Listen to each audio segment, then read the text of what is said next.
Now we are going to start with the second periodic property, and that is an ionization enthalpy. See, what is it actually? Suppose, as I told you, that atom always lose electron, right? So it means all, like I am talking about all metals, metals have a tendency to lose electron. So suppose you have an atom like this, right? So like if I say that, let's take some example, let's take example of sodium. We know that its electronic configuration is 1s2, 2s2, 2p6, 3s1. You know that it is going to lose one electron, because after losing it will acquire a stable noble gas configuration. So let us make its shell. This is nucleus, right? It is first shell, this is second shell, and this is the third shell, right? And the electron is here. So suppose sodium has to lose its one electron. Sodium has to lose its one electron because after losing it will acquire a noble gas configuration. So it cannot lose electron as such. To remove an electron, we need to supply it with appropriate amount of energy. So because when we will supply this energy, then only we can actually remove the electron. So that energy which we supply to remove an electron is called as ionization enthalpy. So ionization enthalpy is the amount of energy, right, required, I'll just write the definition again. Amount of energy required to remove an electron. Which electron? Valence electron. From where? From outermost shell of an atom when it is in gaseous state. Because whenever you add or remove electron, the atom has to be in gaseous state. That means it should be loosely bound. Then only, because there will be a weak force, then only it will be able to lose its electron. So ionization enthalpy, that means denoted by delta H, right? It is the amount of energy required which is to be given to an atom in order to remove its valence electron from outermost shell of an atom when it is in gaseous state. So this is clear that to remove an electron you always need to supply energy. That means delta H is positive because you are supplying this energy, and it is measured in unit kilojoules per mole. So I think it's clear that what is an ionization energy? Energy which is being given to extract an electron from the outermost shell of an electron when it is in gaseous state. Now we have successive ionization energies also. That means, suppose I am talking about sodium, right? So when I am when I am removing an electron from 3s orbital, then obviously if I am removing one electron, I need to supply it certain energy. Let us say that it is ionization energy 1. After that it becomes 1s2, 2s2, 2p6, and I wish to remove one more electron, then I need to supply it with ionization energy 2. After removing one more electron, now it becomes 1s2, 2s2, 2p5.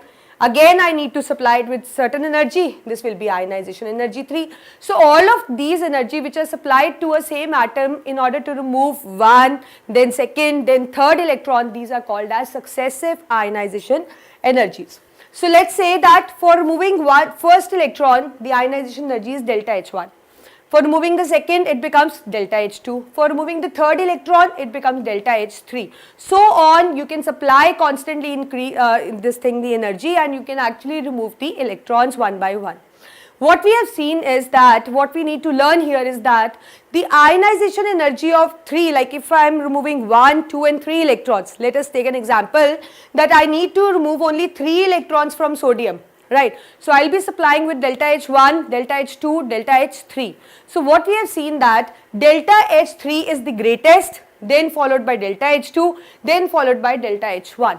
That means delta H1 is the smallest. That means the value or the magnitude of the energy which is being supplied here in removing the first electron is less as compared to the second, and second is less as compared to the third. So what is the reason behind? See. Suppose I am removing this one electron, right? It was 3s1, this is third shell. So let us remove this one electron, and I am supplying with delta H1, right? So it will lose this electron. Now it has only 2 shells. It has only 2 shells. Now the same nuclear charge is acting on a smaller number of electrons. So obviously they will be tightly packed, So that is the reason you need to supply it with more energy now.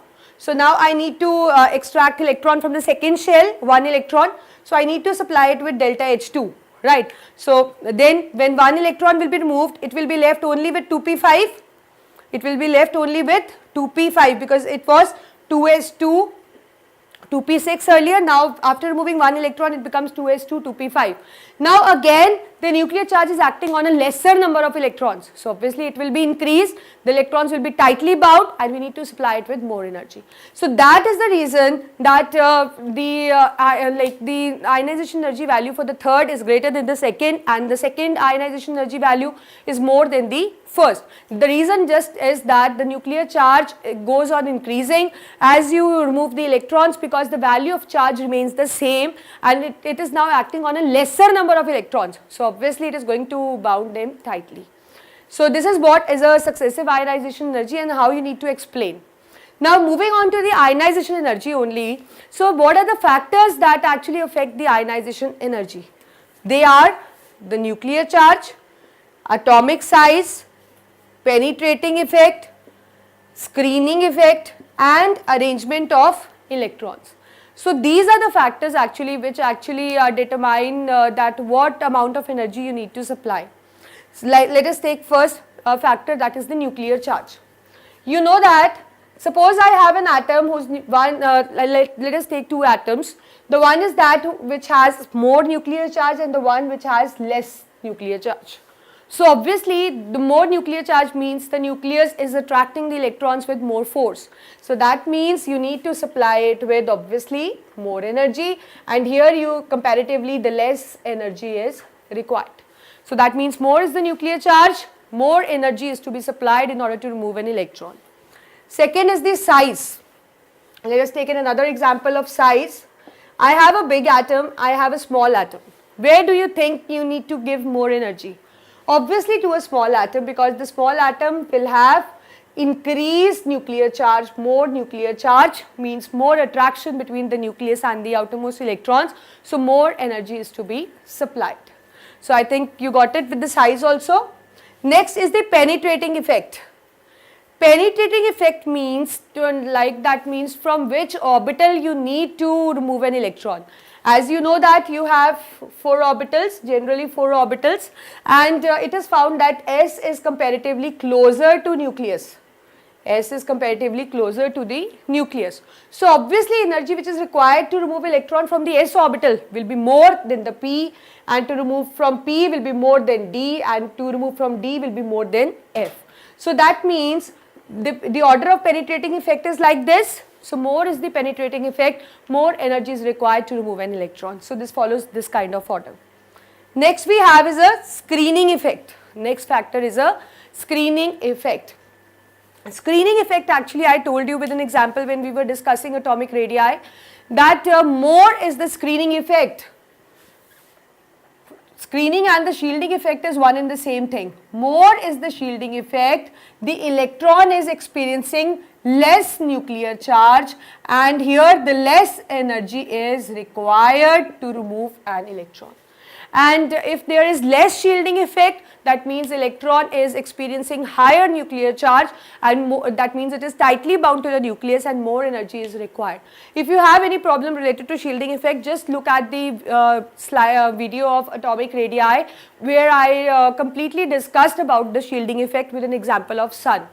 So this is what is a shielding effect. So more is the shielding effect, then less amount of nuclear charge it is actually feeling, and that means less tightly bound by the nucleus, and that means less energy is to be supplied, and vice versa if it is showing a lesser amount of screening effect is there.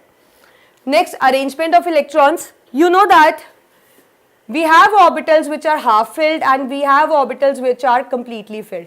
It is actually this arrangement of electron factor is applicable only in that case where, and let us take an example of an orbital where it is half filled or where it is completely filled. So in this case, the energy required will be obviously very high, because here you can say that stable electronic configuration is there, and no atom, like everything in the universe is just struggling for this stability. So do you think that a stable thing can actually make itself unstable?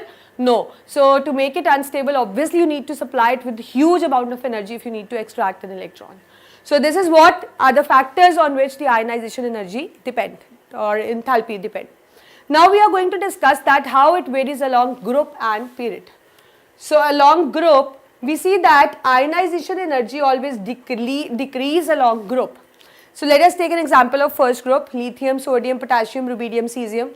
As we discussed in the atomic radii, that as we move down, every time a new shell is added. Every time a new shell is being added. Due to addition of new shell, obviously the screening effect is increasing, because the inner orbitals also get filled, right? And moreover, like due to this effect, and we have also seen that repulsions or you can say the nuclear charge is also increasing. Nuclear charges, because when an electron increase, obviously a nuclear charge has to increase, and the screening effect increase because the filling of inner orbitals occur. New shell, we have already seen that here the electronic configuration is this, and in this it is probably this. So every time a new shell is being added, right? So but what we see is that the addition of you can say the shell and the screening effect is more pronounced as compared to the increase in the nuclear charge. Therefore, the screening effect in new shell is just making the size bigger. So obviously the size is increasing. So therefore, the electrons are less tightly bound, and though the screening effect is also increasing, therefore the ionization energy decrease. So this is the reason that as you move down, the ionization energy decrease. So in this case, this will be having a highest ionization energy, and this will be having a lowest ionization energy. Now let us take an see that how it varies along period. So along period, the ionization energy value increase. So let's find out that how it increase. I'll write the electronic this is the second period where you saw the exception for the nitrogen and oxygen. The same period I am taking into consideration now. So let us write the electronic configuration. This is 1s to 2s1 with 2s2, 2s to 2p1, 2s to 2p2, 2s to 2p3, this is 2s to 2p4, this is 2s to 2p5, and this is 2s to 2p6. You know how to write the electronic configuration, right? So here when we are moving along period, what we see that like if we compare lithium and beryllium, nuclear charge is increases by 1 unit, right? So obviously its ionization energy will be high than the lithium. Again nuclear charge by 1, so its ionization energy is going to be greater than this thing. And carbon will again have the greater ionization energy, and still this thing nitrogen is going to have more, because again every time a new electron is added to a same shell, so nuclear charge is increasing by plus unit charge. Now if we compare nitrogen and oxygen, though the nuclear charge is increasing by 1 unit, but nitrogen is half filled. Nitrogen is half filled, and whereas oxygen has 4 electrons in outermost shell. And we have already discussed that half filled and fully filled orbitals are more stable. So obviously it is very difficult to remove electron from nitrogen. So therefore nitrogen is going to possess high ionization energy than oxygen. So this is an exception here. Then if you compare oxygen and fluorine, then here the 5 electrons are there, because fluorine is having 5 electrons, right, and oxygen is having 4. So again the nuclear charge is increasing by plus 1 unit, but still if we talk about ionization energy, fluorine is smaller in size, so it is going to possess high ionization energy than oxygen. Now comparing fluorine and neon, neon is having 6 electrons. Neon is having 6 electrons. So obviously completely filled, and as I told you, the completely filled and half filled orbitals are more stable. More energy is required to disturb their electronic configuration or to extract an electron. So again, the neon is going to possess the high the ionization energy, because it is very difficult to destabilize the stable electronic configuration. That means an orbital with completely filled shell, because it has the 6 electrons in outermost shell, right? Right, the 8 electrons, sorry, an octet is complete. So that is why it is very difficult. So half filled and completely filled orbitals are more stable, and they are going to possess the highest, you can say, the ionization energy in their respective place where they are present, right. So this is all about the ionization enthalpy. So likewise, taking the factors into consideration, you are going to answer the question. So just try to practice problems which are present after the topic. So just make out that which has high ionization energy, 1 or 2. So likewise, and one more thing I need to discuss with you. Suppose I am talking about you can say sodium and magnesium. Let us talk about this. Its electronic configuration is atomic number is 11 and its atomic number is 12. So if I write the configuration, it will be this, and for this it is going to be this, right. So out of it, you know that sodium is quite bigger in size, so therefore its ionization energy is going to be less, and as compared to magnesium it's going to be high. So if we talk about their first ionization energy, so this is for sodium and this is for magnesium, so it is higher for the magnesium. Now after removing one electron, it has acquired this configuration and it becomes Na positive, and this becomes this positive, and it has now one electron.